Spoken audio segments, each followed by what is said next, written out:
Hace tiempo el Señor había hablado a mi corazón como lo hace siempre. Y cada vez que estamos delante de su palabra, el Señor siempre nos habla. Perdón, me tenté, disculpen. Y hay varias predicaciones que yo a veces por algún motivo siempre las escribo y las dejo guardadas. Y bueno, el Señor a veces me las vuelve a traer a memoria, al corazón. Y a veces hay cosas que el Señor muestra que hay que volverlas a hablar o hay que volverlas a recordar. Y uno dice, es para la congregación. No, para mí primero, digo yo. Es para mí primero porque al primero que habla el Señor es a mí.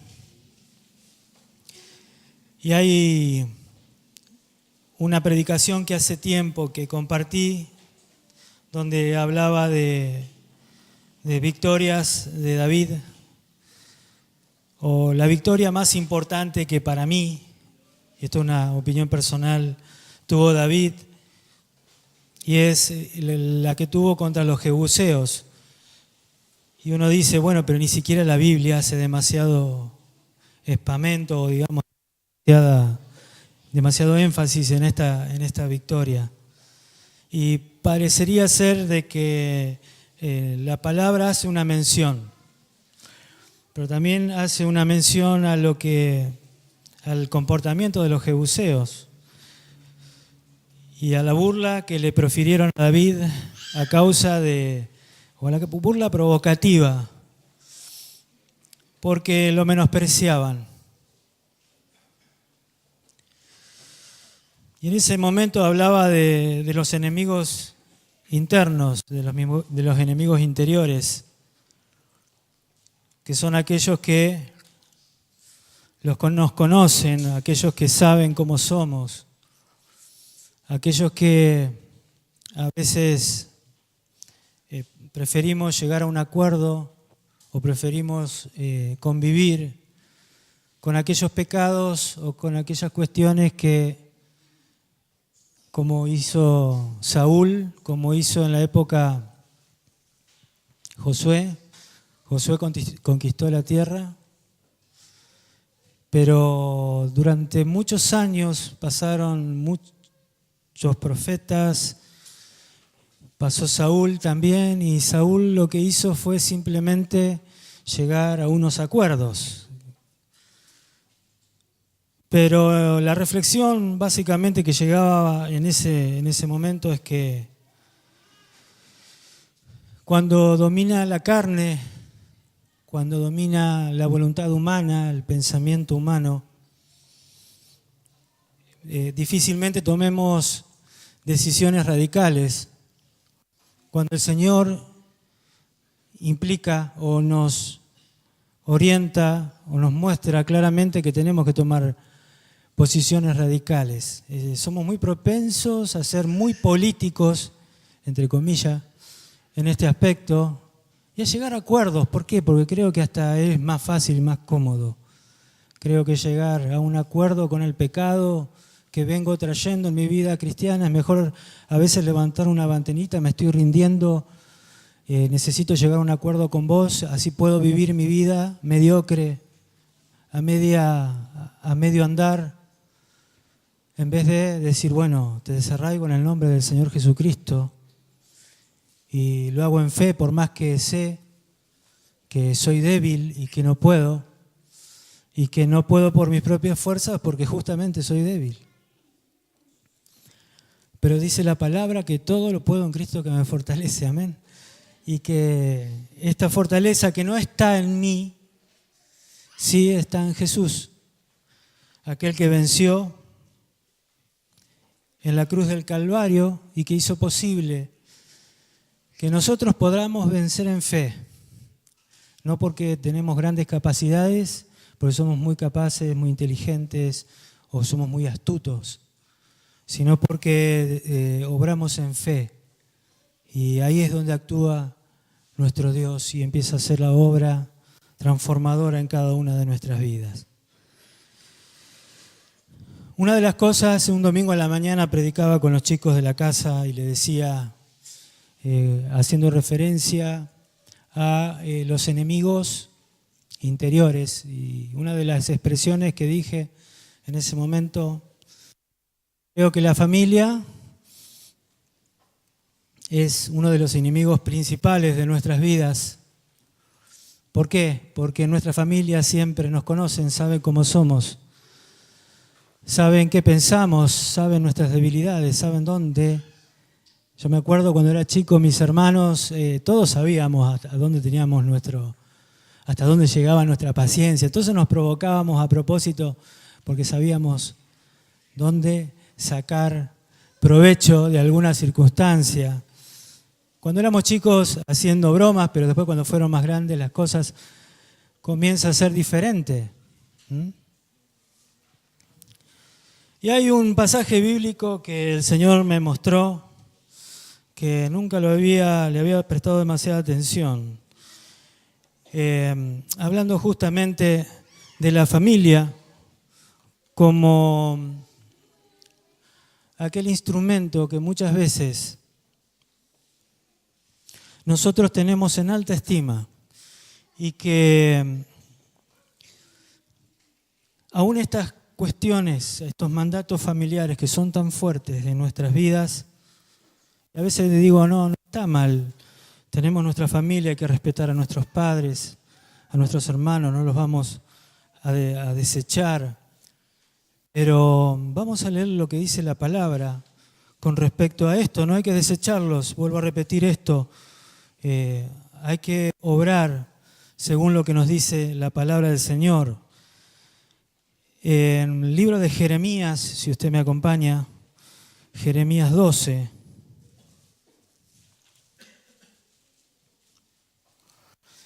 Es un periodo de gran maldad.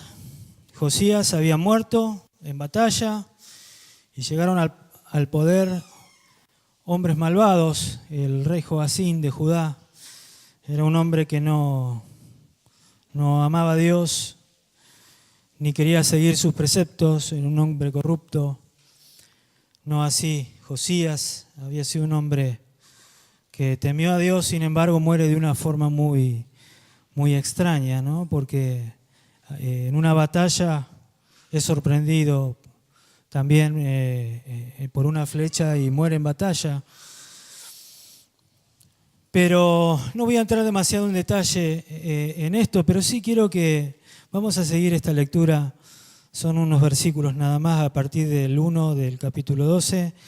Justo eres tú, oh Jehová, porque yo disputé contigo. Sin embargo, alegaré mi causa ante ti. ¿Por qué es prosperado el camino de los impíos y tienen bien todos los que se portan deslealmente? Los plantaste y echaron raíces, crecieron y dieron frutos. Cercano estás tú en sus bocas, pero lejos de sus corazones. Pero tú, oh Jehová, me conoces, me viste y probaste mi corazón para contigo. Arrebátalos como a ovejas para el degolladero y señálalos para el día de la matanza. ¿Hasta cuándo estará despierta la tierra y marchita la hierba de todo el campo por la maldad de los que en ellas moran? Faltaron los ganados y las aves porque dijeron, no verá Dios nuestro fin. Si corriste, acá viene la respuesta del Señor porque Jeremías estaba un poco enojado. Jeremías estaba preguntándole a Dios. Estaba cuestionando a Dios. Y son cosas que nos pasan. Uno dice,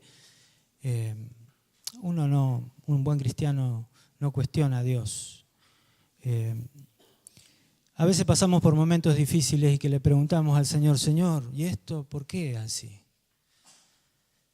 Vemos acá la actitud de Jeremías, es una actitud demandante ni irrespetuosa delante de la presencia de Dios, pero hermano, hay algo que tenemos que tener en claro. Hay cuestiones que sí vamos a preguntarles al Señor, porque si no, ¿a quién le vamos a preguntar?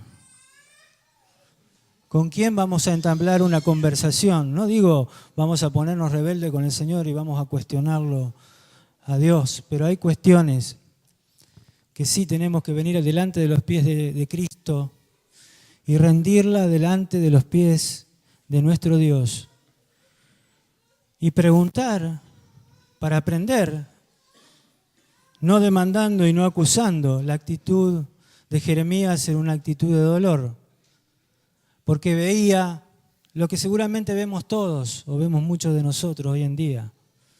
La iglesia en general siguiendo a los hombres. Y no hablo de la iglesia de Jesús, hablo de lo que se llama iglesia en la sociedad. Vemos hombres que siguen a hombres, vemos cómo es mal usada la palabra de Dios y sí, nos causa tristeza. Y a veces el Señor, y esto, esas cosas y la injusticia. Señor, ¿por qué la injusticia acá? ¿Por qué permites estas cosas? Yo pensaba y decía, y bueno, si no lo hacemos delante de la presencia de Dios, ¿dónde lo vamos a hacer? Ante los políticos, ante los gobernadores, que son hombres y que no tienen mucho más para darnos, ni para decirnos, ni para fundamentar una cuestión. Me ponía en lugar de Jeremías y sentía en ese momento esa misma necesidad de ir a los pies del Señor y comenzar un diálogo profundo, donde el Señor también, así como Jeremías preguntó por todo lo que estaba viviendo el país en ese momento, como buen Dios que tenemos, Dios responde. Y porque Dios nos ama, Dios va a responder.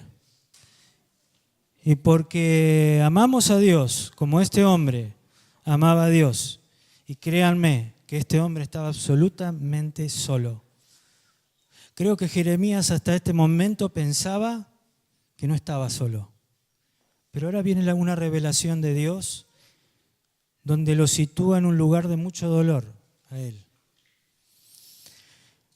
Dice, el Señor le empieza a responder y preste atención a lo que el Señor le dice. Si corriste con los de a pie y te cansaron, ¿cómo contenderás con los caballos? Esto, entre otras cosas, quiere decir, si corriste con el pueblo, con los que andan a pie, y estos te cansan, ¿cómo contenderás con los caballos, o sea, con los gobernantes, con los que están en eminencia? Y si en la tierra de paz no estabas seguro, ¿cómo harás en las espesuras del Jordán? El Señor, en definitiva, lo que le está diciendo, ¿cómo? Todavía no pasó nada. Todavía las cosas están por verse. Recién esto es el preludio de lo que va a suceder más adelante. Y miren lo que dice el verso 6. Porque aún tus hermanos y la casa de tu padre, aún ellos se levantaron contra ti y aún ellos dieron grito en pos de ti. No los creas o no les creas cuando bien te hablen. He dejado mi casa, desamparé mi heredad, he entregado lo que ama mi alma en manos de tus enemigos. Mi heredad fue para mí como león en la selva, contra mí dio su rugido, por tanto los aborrecí. El Señor acá le está explicando los planes. El Señor no se está desentendiendo de su pueblo. El Señor está diciendo, esto es el preludio antes del cautiverio en Babilonia. Y estaba, como estaríamos muchos de nosotros seguramente, a los pies del Señor, preguntando cosas y el Señor respondiendo. pero respondiendo y dejándolo, y como nos deja muchas veces el Señor a nosotros, dejándonos sin sostén. En las familias judías, la familia, los padres, los hijos, son muy, muy importantes, entre ellos son muy unidos. Si bien se dicen de todos, pueden discrepar, pueden tener diferencias, pero siempre se mantienen unidos. Yo creo que la palabra de Dios con respecto a la vida de la familia de Jeremías era muy dura. Que el mismo Dios te diga, mirá, tus padres, tu casa, tus hermanos, esos hablan en contra tuyo. Esos son los que procuran matarte. Esos son los que procuran y levantan las voces en contra tuya. Yo creo que es una situación muy difícil para poder comprender lo que estaba sintiendo Dios en ese momento por lo que estaba pasando Israel. Dios habla con tanta sabiduría en el momento tan justo que hace que este hombre, que tenía muchos argumentos para fundamentar su amargura, quede absolutamente sin ninguna réplica. Porque ¿quién va a entender mejor aquel que siente un dolor idéntico, no igual, idéntico? Dios le decía, quédate tranquilo, yo tengo todo bajo control.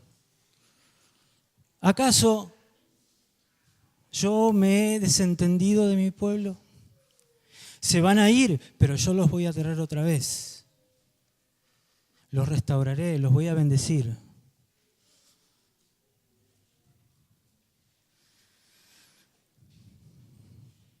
Y acá vemos a veces las cuestiones familiares, ¿no? Las cuestiones de familia. La palabra de Dios habla claramente con respecto a esto.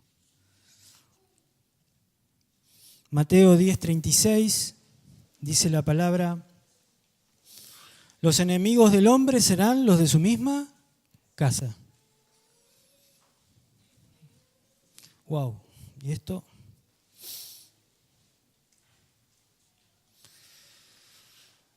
Salmos 41:9. El salmista hablaba con respecto a estas cuestiones también. A mi íntimo amigo, en quien yo confiaba, el que de mi pan comía, contra mí ha levantado su calcañar. Miqueas 7:6. Porque el hijo trata con desdén al padre, la hija se levanta contra la madre, la nuera contra la suegra, y los enemigos del hombre son los de su propia casa.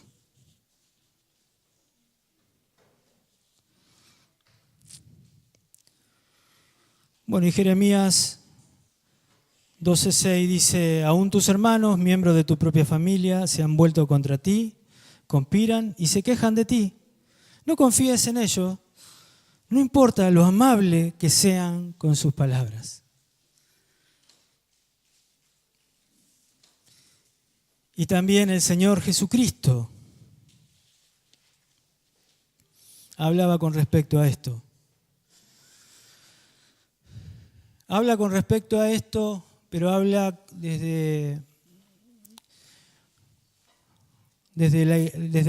viéndola a la iglesia como ese organismo vivo, donde se mueve su poder y su amor. Y le da un concepto de familia. Lo entendemos de esta manera. Es como que habla de la familia, es como que la iglesia es la verdadera familia. Y esto lo podemos ver en Mateo 12, del 46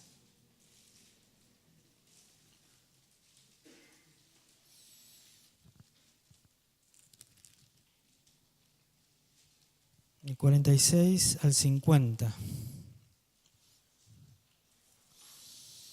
Mientras él aún hablaba a la gente, aquí su madre y su hermano estaban allí y les quería hablar. Y les dijo uno: he aquí tu madre y tus hermanos están fuera y te quieren hablar. Respondió él al que le decía esto y dijo: ¿quién es mi madre? ¿Y quiénes son mis hermanos? Y extendiendo su mano hacia sus discípulos dijo: he aquí mi madre y mis hermanos, porque todo aquel que hace la voluntad de mi Padre, que está en los cielos, ese es mi hermano y hermana y madre.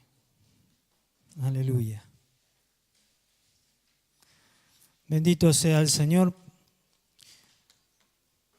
Cuando leo esta palabra es cuando más significado toma la iglesia en mi corazón y en mi vida particular.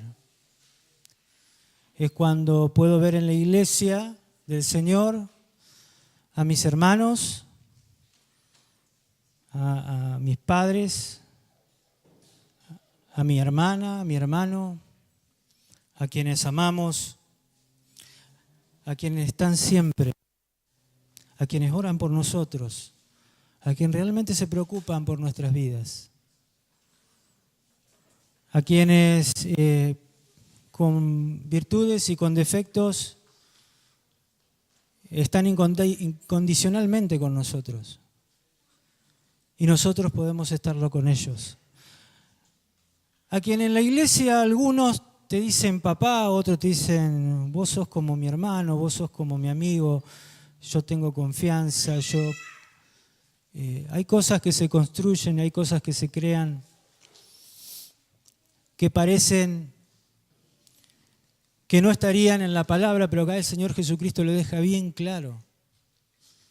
Los que hacen la voluntad del Padre, esos son mi hermano, mi hermana y mi madre. Aleluya. Esto es lo que el Señor ha creado para cada uno de nosotros. ¿Y qué hacemos con lo otro? Y oramos y le damos gracias a Dios por lo que nos ha dado, en la casa donde hemos crecido, con los padres que Dios nos ha dado y todas esas cuestiones. Pero David decía algo tremendo. A ver si encuentro, porque tengo tantas anotaciones, usted no se da una idea. Salmo 69:8. Me he convertido en extraño para mis hermanos y un extranjero para los hijos de mi madre, porque el celo por tu casa me ha consumido y los vituperios de los que me injurian han caído sobre mí. Aleluya. Obviamente que en nuestras familias, seguramente cuando amemos y cuando nos metamos en las cuestiones que tienen que ver con la iglesia o las cuestiones que tienen que ver con nuestro ministerio, nuestro servicio a Dios, y no va a caer amistoso seguramente en la familia, aunque quisiéramos que esté toda la familia con nosotros. Y bueno, a veces el Señor nos da estos regalos, a veces no nos da.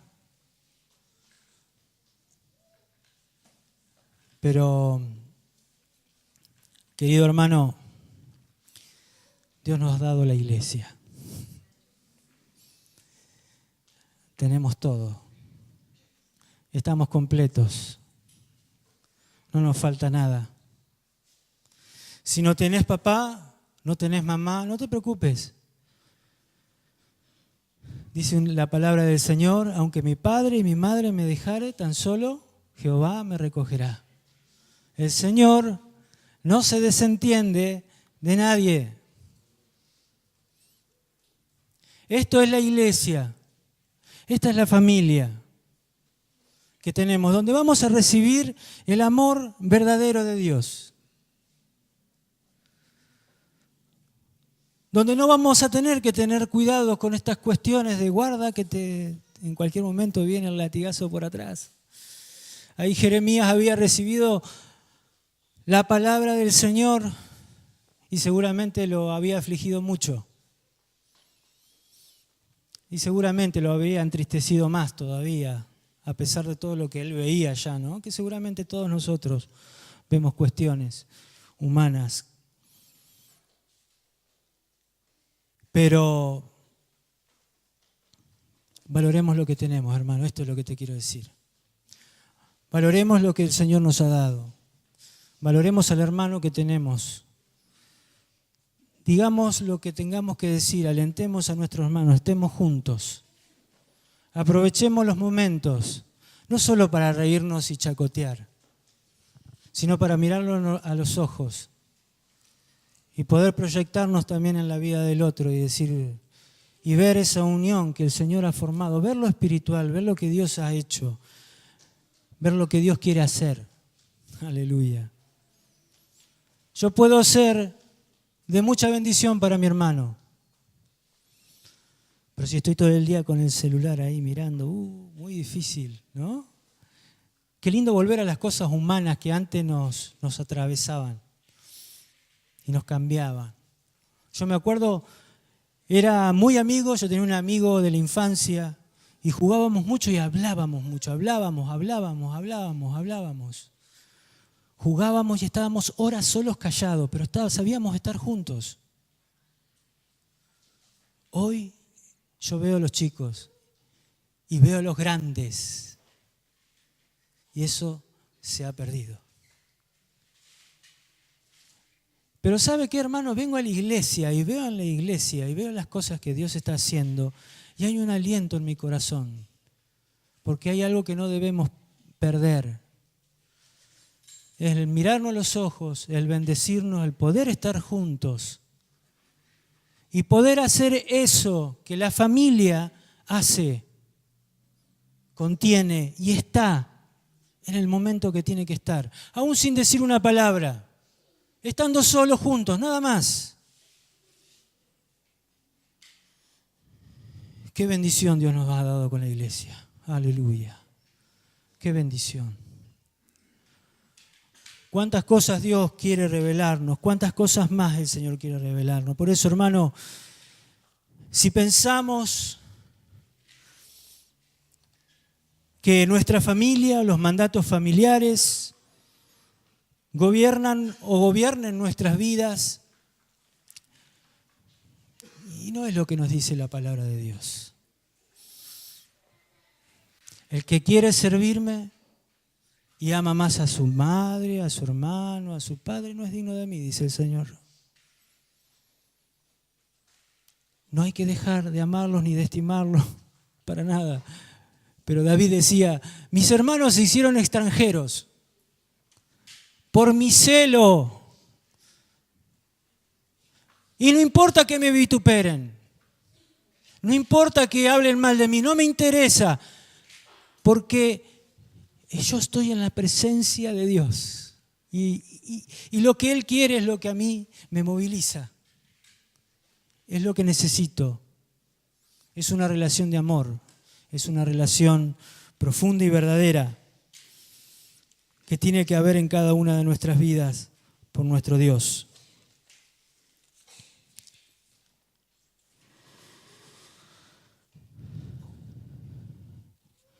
Una de las cosas que vuelvo a rememorar un poquito lo que había dicho en la predicación anterior. Los enemigos interiores, que a veces, saliendo un poquito ahora de la familia, lo quería decir porque era algo que el Señor me había mostrado.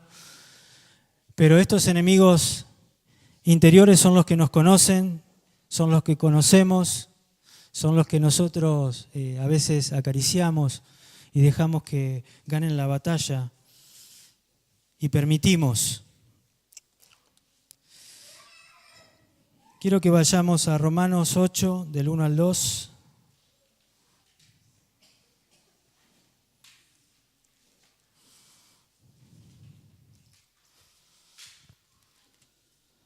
Ahora pues ninguna condenación hay para los que están en Cristo Jesús, los que no andan conforme a la carne, sino al Espíritu, porque la ley del Espíritu es vida en Cristo Jesús, me ha librado de la ley del pecado y de la muerte.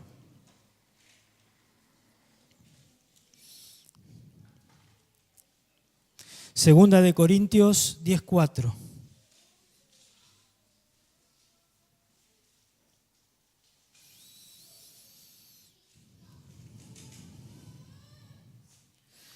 Porque las armas de nuestras milicias no son carnales, sino poderosas en Dios para la destrucción de fortalezas, derribando argumentos y toda altivez que se levanta contra el conocimiento de Dios y llevando cautivo todo pensamiento a la obediencia a Cristo. Aleluya. Llevando cautivo. Fíjense el poder que tenemos sobre estas cuestiones de los hombres. Llevando cautivo es sometiendo todo pensamiento que sube del corazón, que a veces es producto de la carne, de nuestra propia debilidad. Y aún en estas cuestiones podemos tomar victoria y podemos llevarla cautiva en obediencia, haciendo lo que al Espíritu le agrada. Y ahora me dice usted, ¿esto es fácil? No es fácil. Es un sacrificio. Pero hermanos, la victoria que el Señor ha reservado para estas batallas es muy grande. Es tan impresionante esta victoria como la de David con los jebuseos. Porque ¿sabe qué, hermano? Si nosotros logramos eliminar el enemigo interior, o ese pecado que acariciamos, o esa cuestión de debilidad que todavía estamos conviviendo, como hizo durante tantos años el pueblo de Israel con los jebuseos, cuando se fueron y vinieron, y ¿saben lo que hicieron ahí en Israel? Ahí en Jerusalén hicieron un fuerte, una muralla impenetrable. Oh, se les burlaban a David, le hacían pito catalán, le decía, vos, ¿qué vas a hacer acá? Andá, flacucho, vaya a saber las cosas que le decían. Y David, lleno del poder del Espíritu Santo, Joab, lleno del poder del Espíritu Santo, fueron y los vencieron. ¡Wow! Los que no iban a ser derrotados. Hermano, el pecado también te va a hacer lo mismo. También se va a burlar de vos, también te va a decir que no podés, también te va a decir que vos no podés alcanzar esa vida en santidad que tanto te esforzás para alcanzar. También te va a desanimar, también se va a parar desde arriba y te va a decir, no vas a poder, olvídate, no tenés fuerzas. Pero ahí estaba David, sabiendo que la victoria es imposible lograrla en el exterior si no vencemos en el interior. Si no vencemos en el interior, hay muchas cosas que Dios tiene para nosotros que vamos a poder alcanzar en Dios. Amén. A veces estamos muy atentos a la tregua.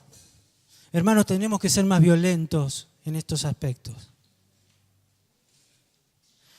No tenemos que consensuar tanto cuestiones que tienen que ser radicales y resueltas de esta manera. No podemos estar toda la vida luchando con las mismas cosas, porque los años corren y el Señor quiere hacer otras cosas en mi vida y yo estoy como Jonás todavía. En la panza del pescado, todavía nadando con el agua salada, con la podredumbre del pescado, y todavía estoy ahí. Mientras levanto la banderita de tregua, diciendo, pará, vamos a acordar mejor, Esto está incómodo, pero prefiero estar quemándome con un poquito de olor a podrido antes que desarraigarte, porque también dentro de todo esto es lindo y bastante agradable a la carne. Como David estaba lleno del poder del Espíritu Santo, aleluya. ¿Qué dijo? No, los jebuseos no, yo voy a agarrar los ejércitos, acá no va a quedar nada que sea un pueblo que no quiera someterse a Jehová de los ejércitos, aleluya. ¿Qué tal si tomamos determinaciones como esta? ¿Qué tal si nos levantamos en fe? con el conocimiento pleno de que no podemos. ¿Qué tal si nos levantamos en nombre de Jesús? Aleluya. Simplemente, no tenemos que hacer nada extraordinario. No necesitamos un conocimiento superior para esto, simplemente determinación. Para levantarnos en el nombre de Jesús y vencer y creer. Aleluya. Esto es por fe. Y creemos que aún estas cuestiones que tanto nos cuesta a los seres humanos, la vamos a ir ganando y vamos a ir avanzando y el Señor se va a ir revelando, el Señor se va a ir mostrando y el Señor va iluminando el camino. Aleluya.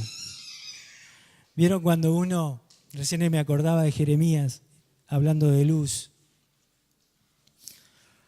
Creo que Jeremías no esperaba esa respuesta.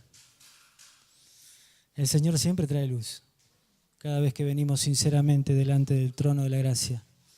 Siempre trae luz, siempre nos advierte, siempre nos muestra. Y nos muestra a veces cosas que no queremos ver. O no nos gustaría que se haga luz. A veces no, nos gusta seguir creyendo el engaño. Oh Señor, líbranos. Líbranos de estas cosas. Líbranos de vivir en un camino que no tiene salida. Porque todos los caminos en el Señor tienen salida. Pero cuando no encontramos salida es porque no queremos salir. Los de Jabes de Galaad eran hombres que no querían salir.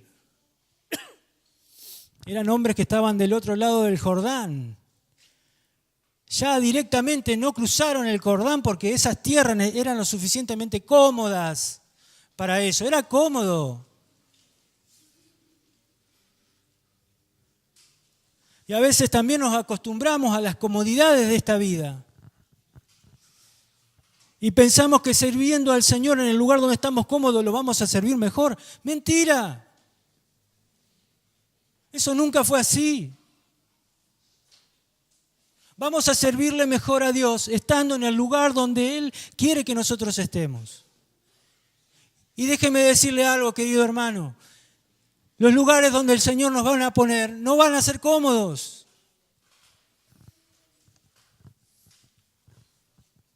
Pero vamos a vivir sufriendo. Y a lo mejor sí.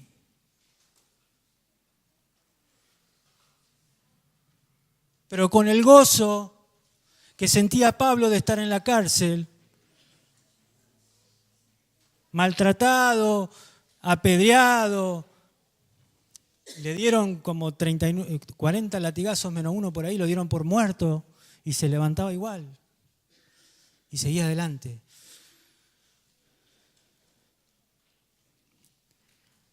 Pero el gozo de hacer la voluntad de Dios, hermano, ese es un precio eterno que lo vamos a poder experimentar si disponemos sinceramente nuestra vida delante de la presencia de nuestro Dios. Decía los de Jabes de Galaad, Dios santo. Y a veces cuando hablamos de tregua me hace acordar a esta gente. Estaba el rey sirio queriéndole sacar el ojo derecho. Y creo que el pie derecho también le querían sacar el dedo gordo, digámoslo así, porque no me acuerdo bien qué era. Pero querían sacar el ojo derecho. El ojo derecho es el que nos permite tener equilibrio y una visión del campo de batalla. Creo que lo que quería este hombre definitivamente era exterminarlos, sacar a todos los hombres que le podrían hacer algún tipo de mella a su ejército y adueñarse absolutamente. ¿Y saben qué estaba haciendo los de Jabes de Galaad? Los de Jabes de Galaad eran inmorales. Déjenme profundizar en esto. No querían vivir como Dios quería. Violaban, mataban, eran unos degenerados. Pero miren lo que pasa con esta gente. Eran tan inmorales que estaban analizando la posibilidad de que este hombre haga eso. Miren. ¿Cómo se podía someter ese pueblo a que venga un rey extranjero a sacarle el ojo derecho? No tenían fuerzas. El pecado nos saca las fuerzas. Era tal la inmoralidad que estaban viendo de qué manera los podían humillar más todavía. El pecado nos humilla.